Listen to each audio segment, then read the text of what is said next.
Okay, Yeah. so it looks like it's 1 o'clock. We'll just go ahead and get started. Okay. Hi, I'm Wendy Murdoch, and today my guest is Daisy Bicking. Daisy, I met you in Pennsylvania, but I can't remember what year that was. Long time ago. It was back when you had, who was your gray Arab? Windy? Windy. Windy. Yes. That's right. Yes, it probably would have been, 2000 and I want to say, how old was Rowan? There we go. She was just an Well, infant. Rowan was, remember you brought Rowan down to Virginia, to Yeah. Pam's place, and she was tiny. Everything's by Rowan. So what year did you have Rowan? 2009. So probably 2008. Well, no, this was, did we meet before or after you got pregnant? That's a really good question. Okay. Probably after. I think Rowan was itty bitty because when I was at Sue's, her first ride was on one of Sue's horses when she was like 8 weeks old. Oh, okay. All right. So I've known you since, that does our timeline. We're going to call it since you had Rowan, 2008. So that's 12 years. And Daisy, you hadn't been a barefoot trimmer that long when I met you. You used to be not a used car salesman, but. Oh my gosh, throw me under the bus, Wendy. No, I've actually been a farrier for 16 years. Okay. So I was a farrier at the time, not as long as now. And then I did sell cars before being a farrier. I sold Saturns. So it was don't exist anymore. The warm, fuzzy company, all customer service, no hassle, no haggle. So I learned a lot about customer service and about running a business by doing that.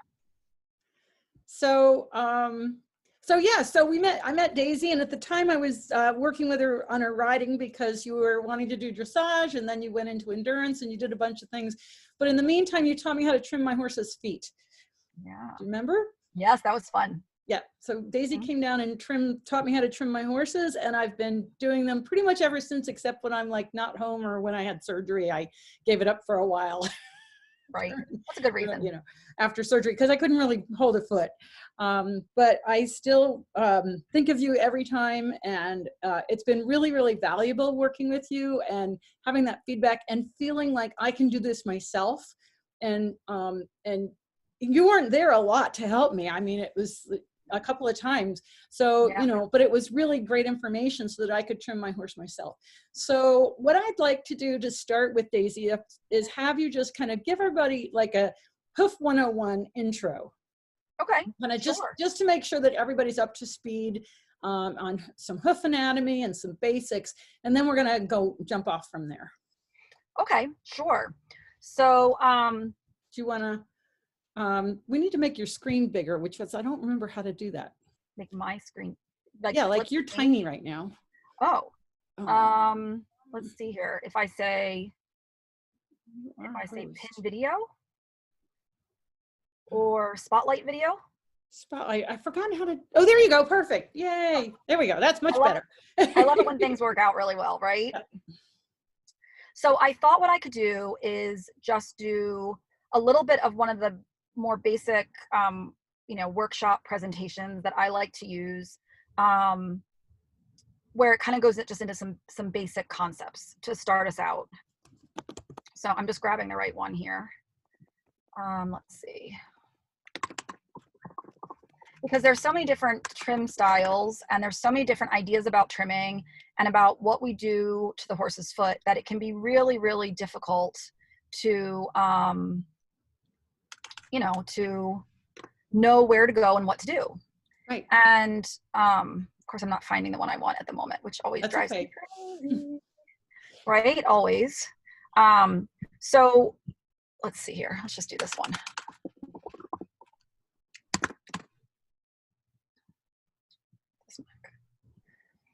I changed my mind on which one I wanted to use, Wendy. Sorry. That's fine. It's no problem. Well, thank you. I appreciate that. Yeah. So what is this year? 2020. There we go. You got it? There we go. Okay. Now here, your screen share. Okay. So we can see it. Yeah. Go in there right now. Okay. This is Daisy's first Zoom meeting, right, Daisy? first one that I'm not watching. Yeah, that I'm actually participating in, right? Okay. So can you all see that? Yep. Okay, and then we go to, got that in the wrong place. Let's go play. There we go. Okay. So, all these different trim styles, sometimes it's really hard to know exactly what's right and what's wrong and what's good and what's bad. So for me, I tend to skip thinking in those terms and just think about what's functional for the horse and how can I keep everything as healthy as possible. And really that gets into some biomechanics because we all have different things we like about different styles of feet. Some people like a bigger roll. Some people like to leave flare dishing. When you talk about a roll or a flare, tell us what you're talking about. So that would be like the bevel on the edge of the foot there. You see on the black and white foot on the right is that big round. Yep. I think you can use your pointer too. Oh, I can? I don't have a pointer. I hit play. Give it a shot. No, I don't have a pointer. Okay, no worries. Okay. So the foot needs to make a solid connection to the ground for the horse. It's what the horse stands on to interact with gravity, right? It needs to hold the horse up. It needs to help the horse move. It needs to feel the ground, right? So it has nerves in it that help it feel where its feet are, like we do, right? We don't watch our feet when we walk, right? We just walk. And so there's a lot of different ways of creating that balance so the horse can function in as least detrimental a way as possible to itself. And because we trim the feet, we have ultimate control over how that balance is affecting the whole horse, which is, Wendy, where you and I really come together. Yeah. In our thought processes, how the farrier works on the feet is going to impact everything else that you're trying to do with your riding and the horse's health and balance and really overall lifespan. So, we can look at all sorts of these options. There's so many options, especially when we come to therapeutic cases. So it gets really overwhelming. So, to me, sorry, this is all my workshop stuff. So to me, we need to have some basic understanding of balance from a hoof care provider perspective, but from a basic, trim anatomy perspective, these feet are very dynamic and very complicated. So, this is a model of a foot, and it's been freeze dried. It was an actual leg at one point, and it has all the soft tissue, and you're looking at the bones of the, from the ankle of the horse down, from the pastern down. And you can see that there's so many structures that come into play here. And my understanding from people that are a lot smarter than me is that the joint there in the middle of the foot, so let's see, since I don't have a pointer, Wendy, how would I describe that? We call that the coffin joint, right? Where the foot connects to the rest of the leg. Yep. It's largely responsible for accommodating irregularities in terrain, so uneven terrain, or going uphill to downhill. There's a lot of movement in that joint. And so that's what we try to balance around as the farrier. And we have to think about all these soft tissue structures and then all of the things we can affect on the outside that are the horny structures, the non-vascular structures, is affecting everything on the inside. So it's a big responsibility. The mass that's circled in blue in the back of this foot is the digital cushion and the frog. And that acts like a cushion for the horse's foot. So it's a shock absorbing structure, and it needs to be able to be healthy and engaging. It has a lot of cartilage in it when it's very healthy. And that's an important thing for horses to develop in a sense of thrush and any kind of overly dirty environment, wet environment. In nature, horses would not poop in one place and stand in it. So, unfortunately in domestication, sometimes horses are forced into that situation. So maintaining the health of the back of the foot is vitally important. And then the front of the foot has the bone in it, but it also has, the wall and the sole, and that tends to run forward on us. As hoof care providers, we see toes get long. Some of you may have feet there, the toes get very distorted, and that can have balance problems for the rest of the horse. let alone create issues with soft tissue like long toes. And if the heels are too low, there's too much pressure on the back of the foot, can cause things like navicular disease or navicular syndrome, if you've heard some things about that, in the back of the foot, which are performance problems and lameness causing injuries. So I did a workshop with Bob Bowker last year, and Yeah. Sort of my layperson's way of kind of thinking about some of the things that Bob was talking about is that when we have heel pain, it's kind of like a person with plantar fasciitis, because our heel structure, the soft tissues, are very similar to the design of the horse's frog. And Right. I was so fascinated by that our heel and the horse's frog are such a similar, the digital cushion, such a similar design, and that's what they're supposed to do, is cushion. And so, I was suffering with heel pain there for quite a while. And when Bob talked about this, I was like, oh. Right. So you got it. Right. That really helped. And Yeah. then long toe, low heel, again, my layperson's way of thinking about it was he talked about the slipper toe and how the bone was thinning. And so for me, it equated to what older women deal with, which is osteopenia. That when the thinning of the bone, it's weaker, it's not as strong, and the potential for damage, and also that the weight load isn't coming. Oh, hang on, I gotta go talk to FedEx, so you keep talking, okay? Oh my gosh. That's pretty funny. FedEx, bad timing.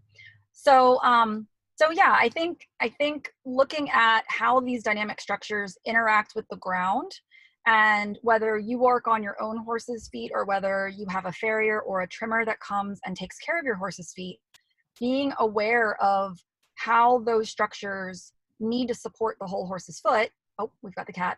Is super important. Yeah. You still there? Oh, we're here. We were just talking about being aware of these things, regardless of whether you take care of the horse's feet or whether you have a trimmer or a farrier that comes. You still need to be aware of what this balance sort of looks like and the health of the foot. Right.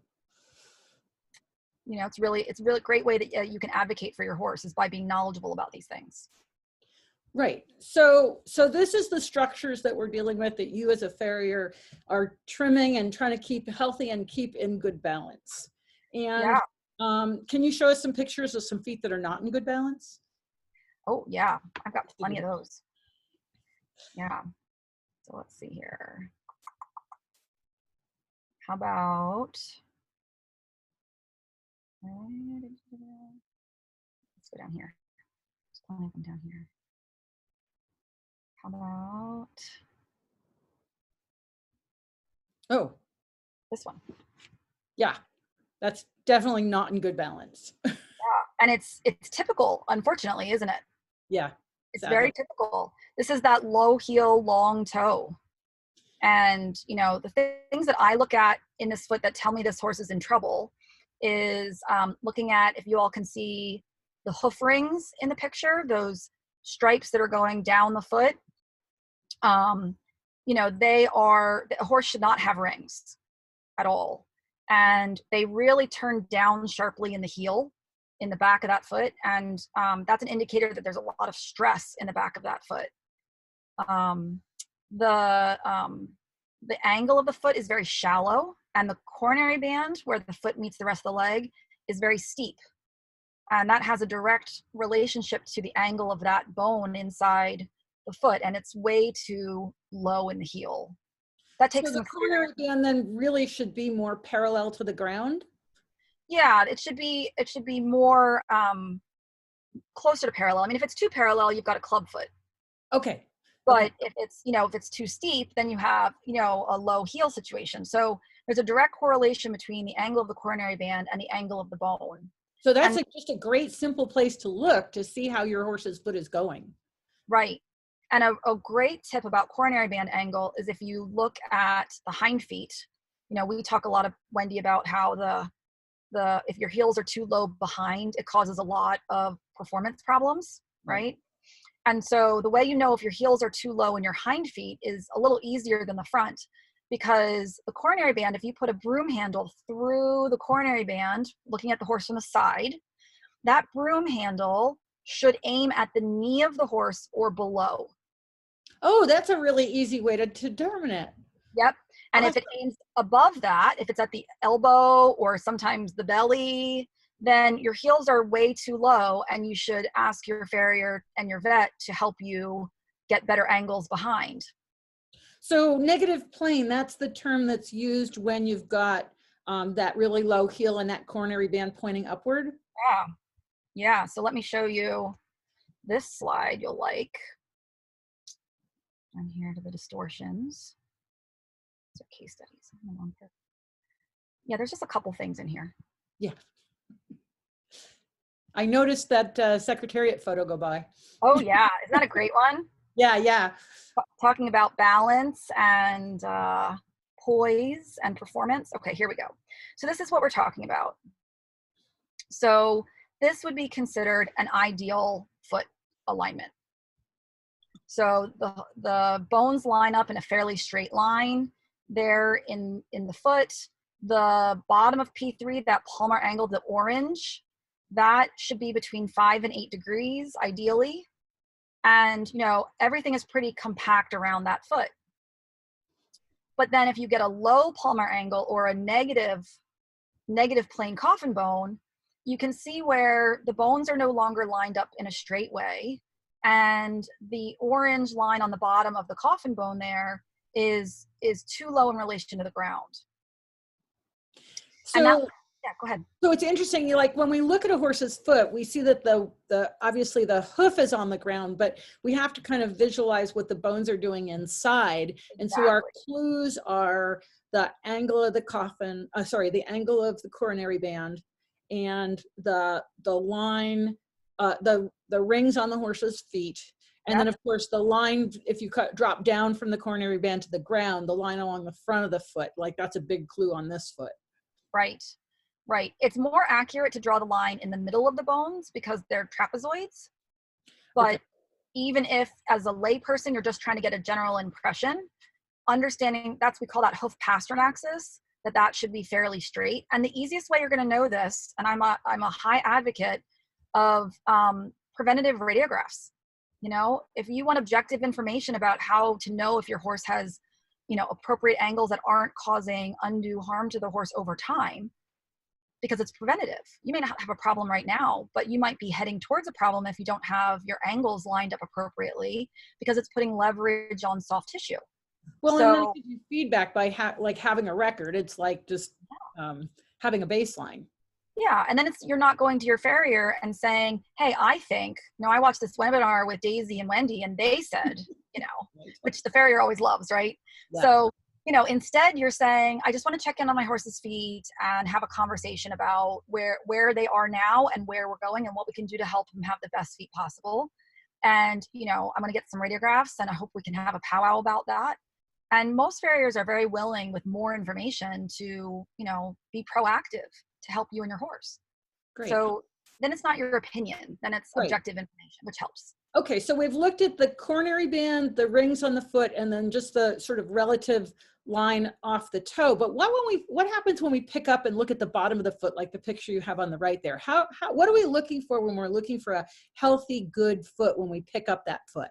Yeah, so look at the difference between this foot, where the frog is big and wide. It should be at least 50% as wide as it is long. Does that make sense? So the back of the frog there by the heel bulbs, if you took that length and laid it on the length of the frog towards the toe, it should at least be double, right? So like it should width across the heel should be half the length of the foot from heel to toe. Correct. And if it's not, that means it's too narrow. Oh, okay. Right? So then you have contracture, which means the back of your foot isn't as healthy as we'd like it to be. So what about some horses that tend to have more of a conical foot, like your Andalusians? Yeah, so even them, when you look at it, they really should they might be boxier and straighter in the quarters and be longer and narrower, but that frog ratio should still work. Okay. And then, so we've got the width of the back of the foot and then the length of the frog relative to the overall foot. Yep. So, you know, I like to look at things based on the center of the foot, which for a lay person, it would take a little bit of studying to find. But ideally, you want of your whole sole length, you want 50% in the back and 50% in the front around the center. Do you have a picture that has that drawn on it? Heck yes. What? Sorry, I'm talking to my cat. It's totally okay. Yeah. What do you want? So this is the idea. This is a very distorted foot, but it'll give you an idea that what we're looking at is the center of rotation of that entire foot is the pink circle with the pink plus sign in the radiograph. And that's the center. So you want 50% of your footprint, your sole, in front of that and 50% behind.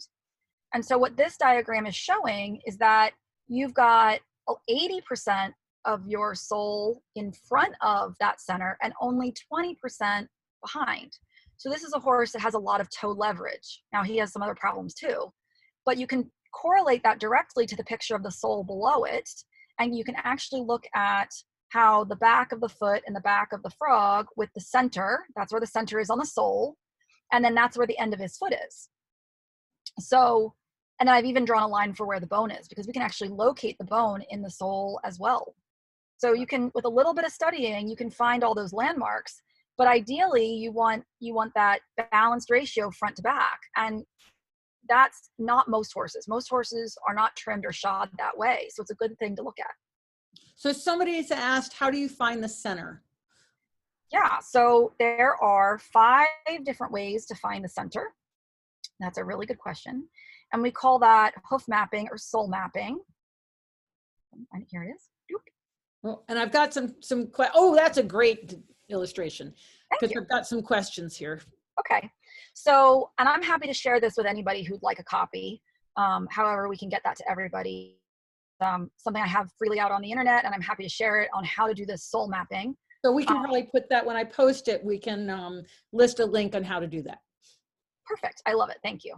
So this is the steps starting at the bottom with number 1 and going around number 2, number 3. We're going counterclockwise on how to map the foot so you know where everything is. The center, if you look at number 3, there are 5 different ways to find the center of rotation.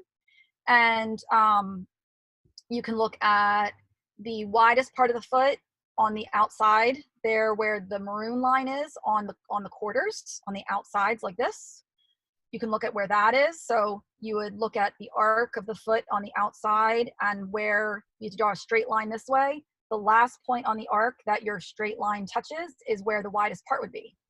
So you can find those 2 points on either side. You can look at the end of the white line of the bar and the bar, we call them bar swells. It's a bump that is on the coffin bone where the bars stop. And it actually has a connection point there on the bone. And you can actually feel that on the outside of the foot. And they're very reliable. Bar swells are very reliable. It takes a little bit of practice to find them, but once you found them, you can find them on every foot. It's not hard. Cool. And then you can look at something that's very technical called the frog boob. That's actually what Dr. Bowker talks about, where it's the mass of the frog that supports the navicular bone. And it's like a rounder area in the middle of the frog, and you can find that.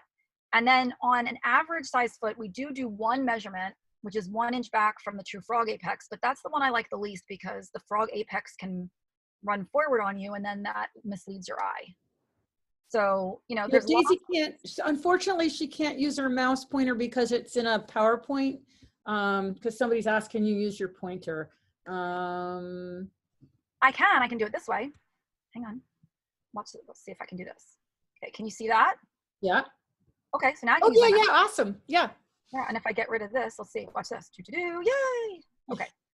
So now I can use my mouse. Thank you. Yep. So this is the yellow is the frog boob. That's the yellow. The this maroon line, would be where I've drawn the center. The bars are here. And that would be the end of the bars. The bar swells are here. And I have a picture of the bar swells. You want to see what bar swells look like? Yes. That is a new term to me, bar swells. Yeah. Also frog boob. Frog boob. I know, it's very technical. The bar swells are up here. So these are the bar swells. So this is the bottom of the coffin bone. Wait, where's your pointer here? Over here. Oh. Upper right corner. Got it. Oh, yep. Got it. Yep, so see bar swells in pink. Yep. So this is the bottom of the coffin bone, and then there are these protrusions here. So the white line of the bar comes in on the back of the bone here, the palmar process, and it terminates here. And then in the middle is the deep digital flexor tendon, comes down and attaches here to the semilunar crest, which is this big part of the bone, where the navicular bone sits in here. And the deep digital flexor tendon goes over the navicular bone and attaches to the bottom of the coffin bone. So we're looking at the bottom of the coffin bone here, right? Yes, correct. Yep. And so those bar swells are these bumps that are these protrusions. I'll move my line so you can see it. Let's see here. See it right there? Oh, yeah, yeah, yeah. Okay, so I've drawn them, but they actually exist. It's an anatomical reference attachment point on every bone. And so you can actually find them. And what's neat about them is that when you look at where this is, those bar swells are going to be right under that center of rotation if you're looking at the side of this bone. Wow. So it's right under the center. So bar swells are probably your most reliable landmark. And you want to feel them by taking your thumbs. If you're looking at your horse's sole, take your thumbs in the grooves on either side of the frog, the collateral grooves, and start at the back and just run your thumbs forward. And you're going to feel at the base of the collateral groove, the bottom, you're going to feel a bump. And when you hit that, that's your bar swell. Wow. How cool is that? Yeah. I love it. See. Makes my job easier because I can know where my anatomy is. So we have a couple of questions about trimming, but I think what we're going to do is trimming and gets into kind of technical stuff that for today, we're just kind of doing some landmarks, and we want to look at some pictures of horses standing on surefoot pads. Yeah. But, you know, I'm sure that these folks can ask you questions afterward or get in touch with you, or we'll talk about your online courses and that sort of thing. But I think for today, we're just trying to kind of make sure everybody's up to speed on the basic structures of the foot and balance and what we're looking for there. And we can always do more later. Sure, absolutely. Okay, so can you go back to that other diagram you had where you talked about the bar swells? Yeah, the mapping. Yep. Yeah, it's right here. Yep.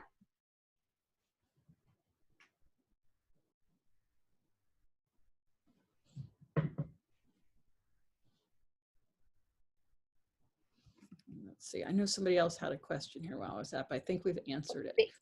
Okay. Yeah, somebody said when you say length, are you saying length from foot or frog? Length of foot. So you want 50% in the back to the center and 50% towards the toe. So, you know, this is what the mapping looks like, if you want to look at that. Oh, cool. Or like this. See 50-50 that way? Yep. And like this. This one, just an example that we mapped it and then we trimmed it. And this is what we're trying to do, is we're trying to put the bone in our head. Now this bone's upside down on the foot, right? This doesn't belong in this foot. It's just an example. But that's where the bone lies inside the foot. And then just flipped the other way. And then this is kind of how you want to trim to get everything tightly compact around the bone. So like, you don't want to wear a foot on your a shoe on your foot that's too big. And you don't want the horse to have to deal with a hoof that's too big compared to the internal anatomy. Can you get the foot too small? Not without bleeding the horse. Okay. No, personally, I believe that, you know, if we're looking at leverage on soft tissue and that joint, to me, the more we reduce the leverage, the less wear and tear and compensation the horse has over time. So I think the foot should be tightly compact around the bone, and the bone is the size and shape it is. So if you have it in that harmonious location, that's what the horse has. And building a bigger foot is only going to get you other problems later in the horse's life and performance career. Okay, so what I'd like to do is have you unshare your screen for a minute.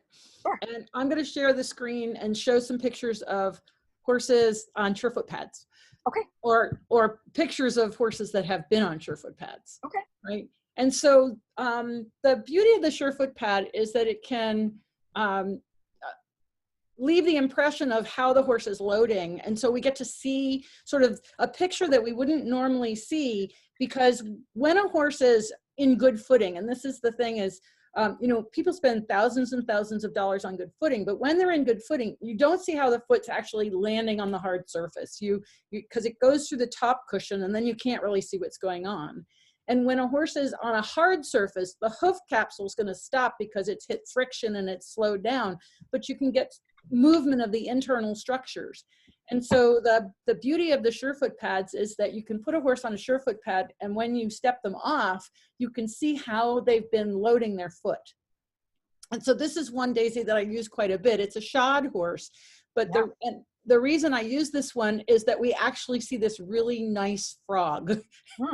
Yeah.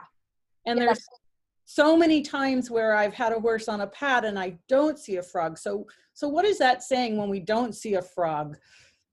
Well, it means that it's not getting engagement, right? Like it's not connecting to a deformable surface readily.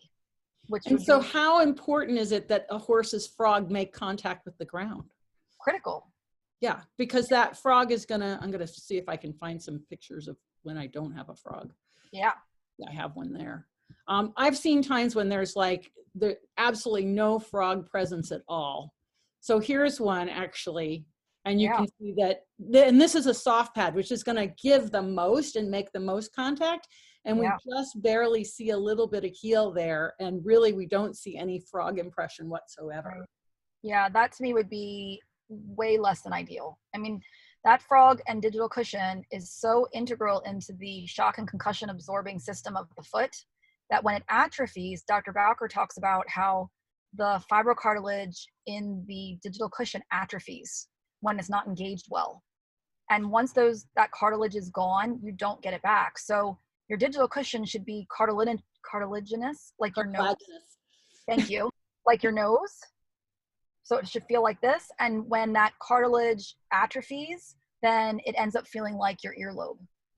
And it's not right. And it's not as resilient, and it's too spongy, and it doesn't give the shock and concussion absorbing and management system that it's supposed to. And so guess what happens to all the force that's going into that foot, in the back of the foot? Goes right into the navicular bone. Wow. So that's up for heel pain and all kinds of other things. Exactly. Yeah, exactly. Just talk briefly about, in terms of the mapping you've talked about, aside from the fact that we're not seeing a frog, what do you think the overall balance of this foot is like? Well, let's see. I mean, looking at it, it's a little bit hard for me to see exactly three-dimensionally where it's loading the most. It looks like it's loading harder on the left side of my screen. Is that what was happening? Or the right side? This side here, or where the dirt is? Where the dirt is. Yeah. Oh, this side. Yeah. Yeah. But what I was kind of looking at is how narrow this is back here compared to the width. Right. Yeah, and you don't want those heels to be narrower than the toe.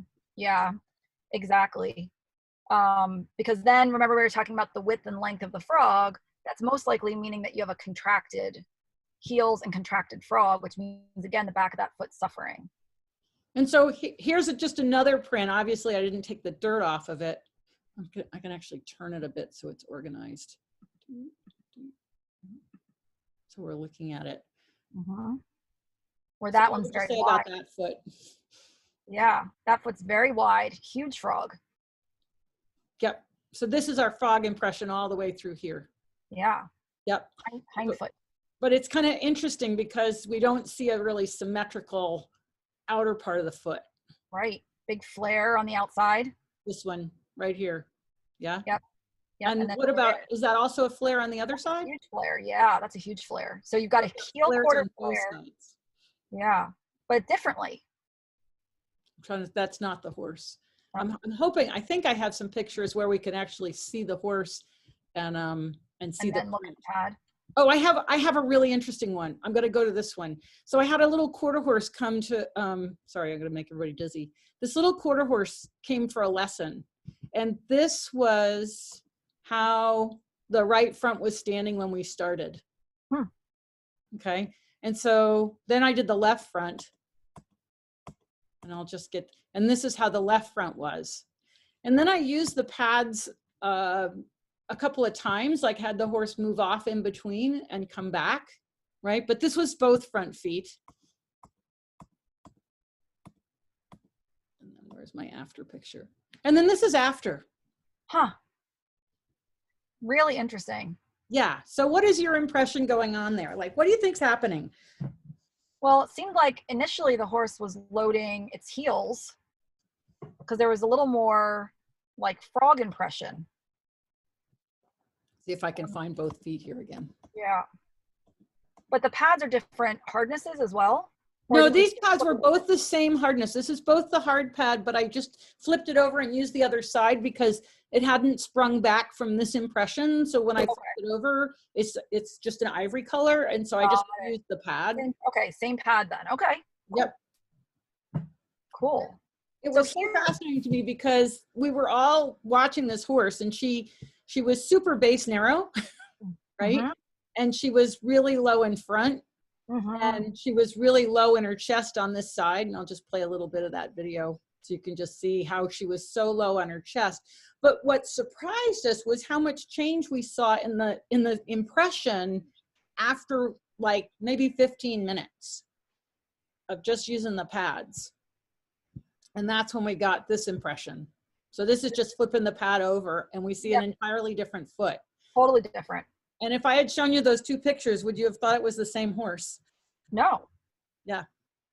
So you've been using Surefoot for how long now?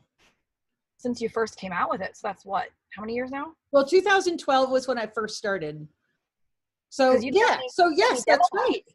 You've been there since the beginning. Yeah. Yeah. So tell us a little bit about your experience with Surefoot and how you've seen it help you and help you with your work. Yeah, I mean, it's been fantastic for us. We use them for two different purposes. The first way we use them is just very linear, and it's honestly to help the horses be more comfortable when they're standing if they're sore. And so we have the individual pads, and then we also have the double pad, the Farrier Pad. The Farrier Pad, yep. Yep, and so we'll use them differently. So the Farrier Pad we'll put under both front feet or both hind feet if the horse is sore standing on one side or the other, or under one foot or not. And that's just more about comfort, and we're not looking specifically about, you know, how the horse is loading. Although it's very interesting to see when we're talking about balance considerations this way. What we'll do, the other way we use the pads is we'll put share my screen for a minute. There you go. Keep going. Okay. So the other way we'll use the pads is we'll put the pads under the horse's feet and let them stand there for 10 or 15 minutes and, you know, do something while they're ruminating. And then we look at how they loaded the pad as to checking our thought process on what we're doing with the hoof balance. So when I think to myself, I think this horse wants more heel and I want to leave him heel, I'll put him on the pads and see, does he actually go to his toe in the pad? And if he goes to his toe, that's telling me that he's finding a place that is neutral for him at this moment in time where he wants to be a little more upright. And that might affect my trim and my shoeing balance that I do with that horse. Especially, and so you use it before you actually start your trim? Yeah. Cool. Oh, yeah. All the time. It's tons of information. Horses that have medial lateral imbalance problems, we'll put them on the pads and see, you know, what do they create for themselves? Because if you think about it, the pad is exactly what we can do for the horse in our trim and our shoeing in terms of filling negative space. So what we're affecting is balance this way and this way, right? So if they load their pad with the toe and say the outside down, then they are potentially looking for more foot on the medial side and the heel, because this is where they go. Now that can change, so you have to recheck it. So we might do a trim balance change and then put them back on the pads and see if they're more loading more neutrally on the pads. And usually it works out where we can use that as a trim or shoeing double check for what our plan is. Give the horse a voice. So you're actually, do you use it like as you're trimming and then you put them back on the pad and see how the foot's changing? Yeah. So cool. So you can kind of use it like during the whole process then. Yes. Well, and especially when I saw how much that horse changed in 15 minutes when I, you know, like that just, there was a bunch of us standing around and our minds were blown when we saw that, because I had never actually seen a horse with such a discrete shape go to such another shape in that period of time. Yeah. So that really started to make me think about when you're trimming or shoeing, that giving the horse that opportunity to normalize that foot on a pad that's going to give to the pressure is just a great way to use the pads during the process of working.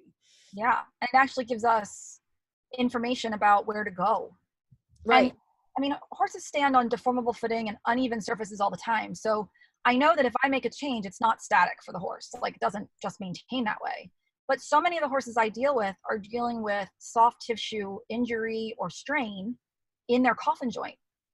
There's layers and layers of ligaments and tendons all around those joints in the distal limb in the bottom of the horse's leg. So, we spend a lot of our time figuring out how can we trim and shoe them to reduce leverage, and the pads help me do that. That's really cool. So what's the other way that you use them? Just for the general comfort. So this horse has to stand on one foot that's uncomfortable, and we'll put the pads under a foot, different densities. Some horses like it softer or harder, especially my laminitic horses. What do you use most with your laminitic horses? I get that question a lot. It honestly depends, because some of them like a firmer pad and some of them like a soft pad. It depends if the pain is in the laminae or in the wall or in the sole. Oh, okay. If the pain is in the sole, they don't like a soft pad. They want a hard pad. Okay. And that's really good information. And if the pain is in the wall, then they like a soft pad. Okay.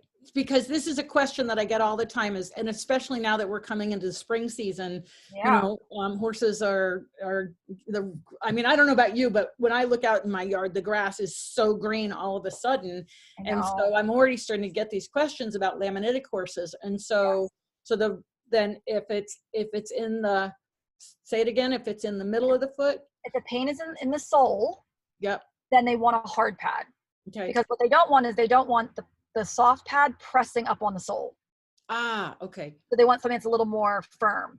Got it. And then if the pain is in the wall, standing on something firm is going to load the wall more. So they like the soft so that they can share the load to the sole and the frog and the other structures. Wow, that's really important. And then the other pad that I've used, like Joyce's horse had a little bout. She's always been a little IR. And so she started to have a little bit of laminitis, and she wanted the slants, the firm slants, and she wound up standing on firm slants for an hour a night. She wasn't swaying, so we could leave her, right? But she just stood on those slants. So have you used the slants much with your laminitic horses? I have actually. And there are definitely some, when they get, there's a whole debate about the tendon involvement in laminitis. And what I do know is when horses have foot pain, and you know about this, Wendy, they cringe, right? Like they just kind of like shorten everything and go into flexor withdrawal.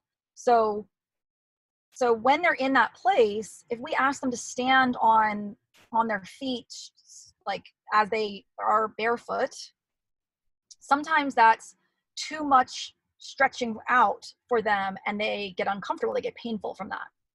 So if you put them on the slant and you raise their heel up, it allows them to relax into a place that's not stretching the tendon muscle apparatus and the shoulders and the withers as much, and you can keep them more comfortable and potentially prevent further damage to the laminae and laminitis.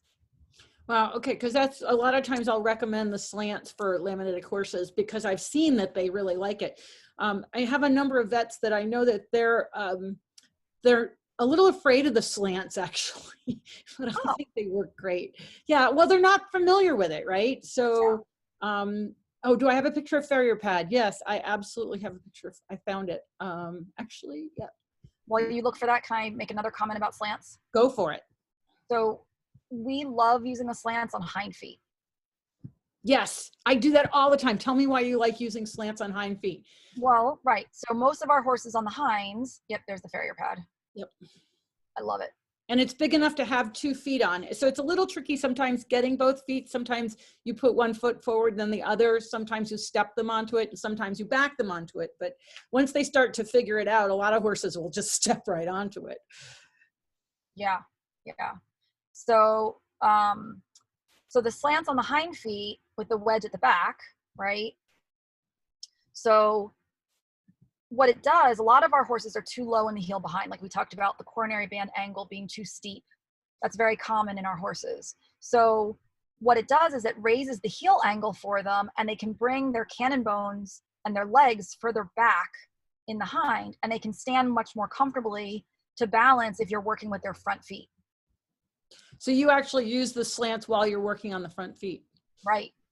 Cool. So this horse here is on a full physio pad in front with the hard slants behind. The physio pad is 1 inch of hard and 1/2 inch of medium. And then the hard is, the slants are a 3-inch block cut on an angle. So you wind up with the angled pad. And you can see where, you know, this horse here is very happy to stand on that full physio pad and with their slants behind. And she's doing a little bit of swaying, not a lot of swaying, but just a tiny bit if you watch her chest. So, so what recommendations do you have for people? You know, I'm going to stop sharing for a second and just find some more pictures. You know, we're coming into spring, and of course, the biggest issue right now is that we're stuck at home when we can't exercise our horses. Not everybody can get to the barn, and you know, we've got grass coming in. Yeah. What can you recommend to people? Anything?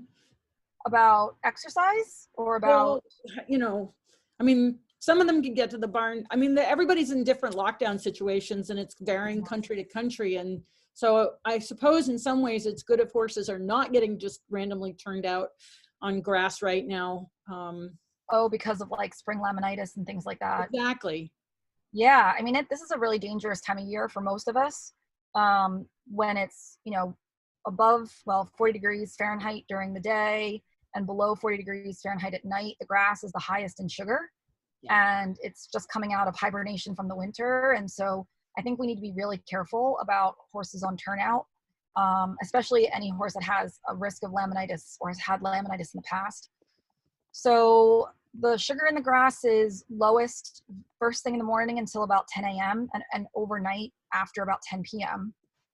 So you can try turnout early in the morning and then bring them in, limit the time, try grazing muzzles, and then just really watch your horse's body condition. You know, look for, you don't want them to have any crest or fat pads on their shoulders or their hind end.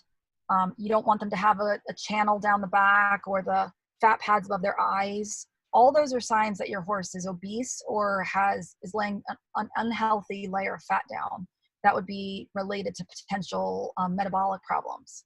So if you see your horse is getting fat or is already fat, then I would say no grass until summer, because it's just too high in sugar right now. So we've got a couple of questions, and like one of them is, have you noticed change over time with horses' feet using surefoot pads? Do you have any clients that are using it regularly that you know of? Yeah, absolutely. What we see is that the horses find their center much more easily, and the wear and tear in their body is much less, which means that their feet are going to grow in a less distorted manner. So the clients that use short foot pads regularly, I see that their feet stay more ideal, less distorted. The horses stand more square and don't have abnormal posture nearly as much as the ones that don't use short foot pads. And it's easier for me to maintain the feet. Plus, just the way we use them practically in our like daily work as the farrier, it's great to be able, you have a high strung horse, you can put your horse on the short foot pads, and the horse, you know, will relax and kind of plug into what's going on with their balance and their nervous system, and it's much easier to work on them. So those owners are great because that benefits us as farriers a lot. Yeah, that's, I can't tell you how many times I've had somebody tell me a story about the horse that had to be tranquilized for the farrier, and they used surefoot pads a couple of times, and they don't have to tranquilize the horse anymore. And you know, your job is dangerous enough, just physically hard, that if people would use surefoot pads to get their horses more balanced and more comfortable and familiar, so that when you come along, you have less, you know, your life is easier. That's right. Yeah. I can do a better job if my horse stands quietly. Absolutely. Yeah. I'm just trying to look and see, we have, a couple of people have asked about the broom handle cornet band. Again, can you go over that again? Yeah, no problem. So if you're looking from the side of the horse at the back feet, and you put that broom handle or any straight line, a yardstick, anything straight, you know, a whip, through put it parallel to the angle of the coronary band. And usually what you have to do is you have to put it there and then have someone else stand back, or have someone hold it and you stand back and look at where it's pointing. And if it points at the knee or below, then your coffin bone is at a good angle, a positive angle. And if it points above the knee, or heaven forbid at the elbow or the belly, I had one horse where the coronary band angle pointed at the sheath. That was awful, like this. That's telling you that your heels are too low, and that the horse is going to end up with hind end wear and tear issues. Wow. Frightening. Yeah. And it's something we can do something about. We just have to be able to recognize it and then, you know, advocate with our team.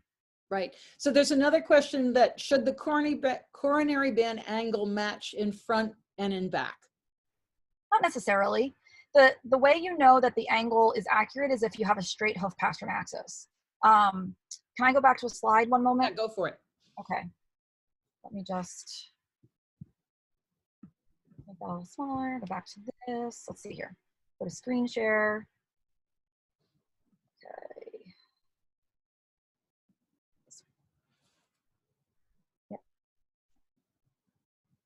Okay, can you guys see that now? All we see is that you started screen sharing, but we can't see it. You can't see it. That's weird. I wonder why. So, Sharing is paused. So stop it and then make sure that you pick the right screen to share. Okay. Because when you start it, you'll get a window with a couple of boxes. Okay. Make sure you pick the right box. There you go. Does that work? Yep. Okay. So if we look at let's see, which is the one I wanted. Hind feet. Oh, that's not the right one. Which one? What are you seeing right now? Picture of a horse. I'm seeing a screen with a horse under saddle. It says Coast Hoof Care Providers Conference last fall. Okay, there it is. Okay. Okay. Now you're seeing a mapped foot? Yep. Great. Okay. Sorry, I had to go. I wasn't seeing it. Okay. So if you look at a horse standing from the side, if you look at this horse, see where this coronary band is aiming? Yeah. Right? It's going like to the knee, right? So that one's sort of okay. Except for how he's standing in front.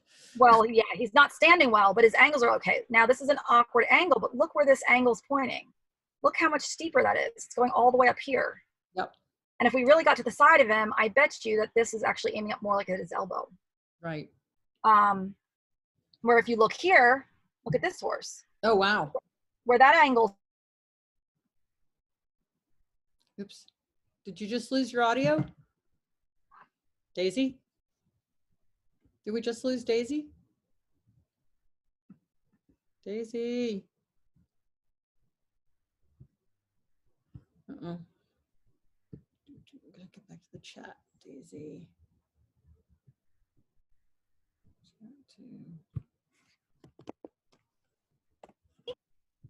Yep, we lost. Oh, you're back. Okay, that was weird. I couldn't see you guys either. Just disappeared there. We lost everything. Okay, you're back. Yay! Yeah, sorry. Okay. So, so you can see that angle is pretty easy to spot. Right. Right. Very cool. All right. So, let's see. What's one last thing we want to talk about here? We just have a few minutes left. So I guess as a home horse owner, like the things that they can do to actually help their horse is to do things that are going to like pay attention to their hoof angle, have conversations with their farrier barefoot trimmer, and use surefoot pads to keep. What I've seen is I've had people that have used surefoot pads over time and the horse's foot literally changes shape. Right. Because you're changing the load. And we keep having to go back to gravity and the idea that you've got the load of the horse coming down into the foot, and the more balanced the foot is, then the better the alignment's going to be, and the less stress there's going to be on all the structures. Exactly. And so this idea of being able to look at the horse's foot and map it out so that we can see what the shape is, that 50-50 shape, and find those landmarks and look at that Coronary band. coronary band hairline, then we can start to actually have some, what's the word, Awareness. But we can start to take charge a little bit of our own horse's foot health, because we can start to see if things are changing, and have that conversation with our farrier or with our vet or with our barefoot trimmer, and be proactive. Yeah, ask for radiographs. Oh yeah, radiographs, that's right. Yeah, radiographs are great, once a year. Oh, okay, kind of like going to the dentist and getting x-rays. Get your vaccines, if you do vaccines, get your overall wellness check from your vet and do your radiographs, So somebody's just made a comment that they've been trying to research this information and it's been really confusing, and that you've explained things clearly. So if people want more information, Daisy, where can they go? Oh, I'm so excited about all this. So I teach workshops, all over, and right now, we can't get together in groups. Right. So we're relying on social media and the internet. And so since I am not traveling, I have time to actually put a lot of this information online. Awesome. So thank you. Yeah, I'm excited about it because I've wanted to do this for a while. I have 2 Patreons. What's a Patreon? Patreon is a blog that's a subscription blog where you pay a low monthly fee and you have access to posts and videos and content that I upload. Okay. And so one of them is my personal one under Daisy Bicking. And you would just go to Patreon, which is www.patreon.com, and search for me. And that one is on my personal work. It's a little more advanced level. It's on case studies and also how-to videos of the horses that I work on a daily basis. And then the other one that I just started is for beginning trimming. Somebody wants you to slow down. Sorry. I'm excited. Oh, no. So can you put this information in when you post the video too? Yeah, actually I can put a lot of description into the video comments. So so there's Patreon, and you have your private one, and then you have one for Daisy Haven Farm, right? Right. So I'm putting them in the chat. How's that? Oh, perfect. Yeah. So you guys can have them. And the one that's for my school is a beginning trimming course. It's 12 modules with lots of lessons in each module, and you can subscribe to one module at a time, as fast or as slow as you want. Go at your own pace, and I'm available to answer questions and for mentorships. And it's just good information to have. I mean, so many people are like afraid to try to trim their horse themselves because they don't want to make a mistake. And I got forced into it because it's a very long story, but basically my farrier put a nail through my horse's sole of his foot, and we didn't know, he didn't abscess, remember Andy? And finally I couldn't get anybody to take the shoe off, and finally we got the shoe off, and that was when I tried somebody else and I was done. And so that's when we started doing it, and you helped me. And so I was forced into it because I couldn't deal with what was happening to my horse, and I couldn't find anybody. But I'm hoping that people realize that that there's a lot of information that you have available, so people can start to learn how to do this themselves. And I mean, I started with my horse that was super sore, and he had 4 different feet, and I was always struggling to figure out what a good foot was. But I'm wondering if your online course is something that the average horse owner whose horse is barefoot could actually start to work with to figure out how to do this. That's the goal. The goal is that it's going to be a course that will take a new person to hoof care from start to finish on a maintenance trim on a fairly good-footed horse. And if that's not what you have, I'm going to have tips and tricks for you on how to get appropriate help for those things as well. And you can still be empowered to take care of your horse's feet.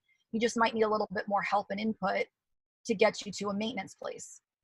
And are there resources where people can find trimmers that study with you in their area? Yeah, basically I'd ask people to contact me directly, and I can tell them who in the area I can recommend. And how can they get in touch with you? You can contact me through Facebook at Daisy Alexis Bicking, or through my... Oops. Just disappeared. She just totally disappeared.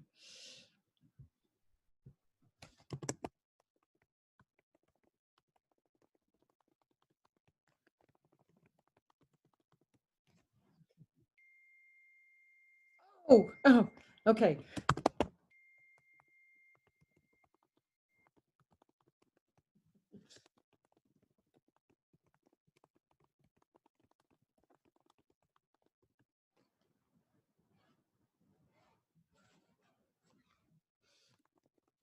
Oh, I can get back to my screen. Where am I? 222. Manage participants. Okay, so folks, I think I'm still out there. I just have to find me. Let's see. I'll get my screen up. There we go. Host.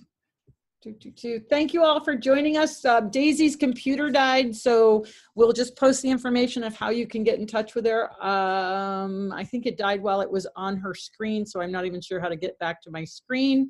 But thank you all for joining us, and tomorrow I'm going to do an intro to Surefoot. So anybody who's curious about how to get started with Surefoot, it's at 1 o'clock tomorrow, and I hope to see you there. And thank you all for joining us, and have a great day. Thanks. Thank you. Bye. Bye.